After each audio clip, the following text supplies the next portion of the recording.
দিয়ে দিয়েছেন। যে আয়াতগুলি আমি এতক্ষণ তেলাওয়াত করলাম, এই আয়াতগুলি আপনারা বাড়িতে পড়বেন। এগুলি সব পরিচিত আয়াত। ইসলামের বিধানগুলি আদম আলাইহিস সালাম থেকে দেওয়া শুরু হয়েছে, ঈসা আলাইহিস সালাম পর্যন্ত যতটুকু দিয়েছেন।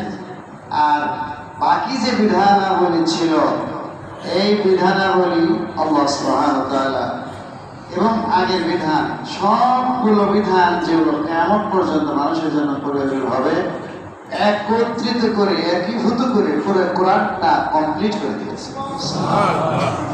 এটা হলো last final and updated standing instruction circular.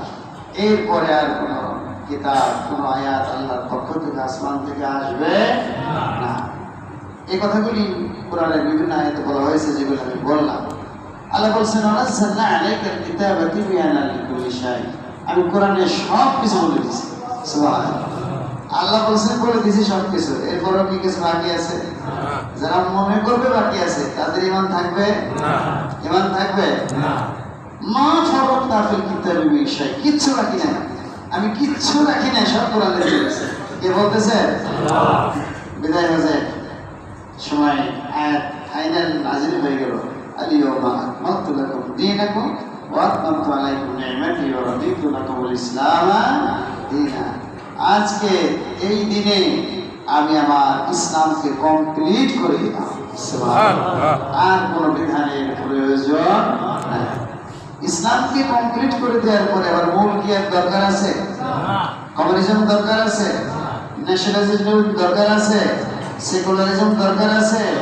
কিছু দরকার নাই। কারণ 1450 বছর আগে পৃথিবীর মানুষের প্রয়োজনীয় যত বিধান সবগুলি কমপ্লিট করে দিয়েছেন কে? তার আব্বা এমনকি চালু করেছেন ইসলামের ভিতরে নতুন একটি বিষ বেরাই দিয়েছে।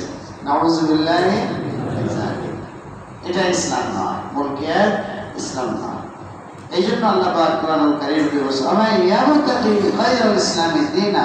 ইসলাম ছাড়া অন্য কোনো জীবন ব্যবস্থা, সেটা রাজতন্ত্র হোক, সেটা কি বলে, সেটা ধর্মনিরপেক্ষতাবাদ হোক, সেটা জাতীয়তাবাদ হোক, সেটা নাস্তিকবাদ হোক, সেটা কমিউনিজম হোক, যত কিছু হোক, কোনো কিছুই কে গ্রহণ করবেন না? আল্লাহ কোরআনে বলছেন, লা ইউকবালু মিনহু। কখনো সেটা গ্রহণ করা হবে না। ওয়া ফিল আখিরাতি মিনাল খাসিরিন। আখিরাতে এই সমস্ত বাজে আদর্শের পিছনে যারা আছে সবাই ক্ষতিগ্রস্ত হয়ে যাবে। আখিরাতে যদি একবার ক্ষতিগ্রস্ত হয়ে যায়, তার সে দুর্ভোগ আর কেউ কি আছে? এরপরে কি আর ফাইনাল কোন বিচার আছে? ওইটা হবে ফাইনাল। আমরা যে ফাইনাল বিচারে জিততে চাই, থাকতে হবে ইসলামের পথে। রাজি আছি আমরা? জীবন যদি চলে যায়, ব্যবসা যায়, বাণিজ্য যায়, তবে ইসলামের সাথে থাকবো, ইসলামকে নিয়ে থাকবো, ইসলাম প্রতিষ্ঠার কাজে থাকবো। আল্লাহ পাক আমাদের সকলকে তৌফিক দান করুন। আকুলু কওলি হাযা ওয়া আস্তাগফিরুল্লাহ লি ওয়া লাকুম ফাস্তাগফিরুহু ইন্নাহু হুয়াল গফুরুর রহিম।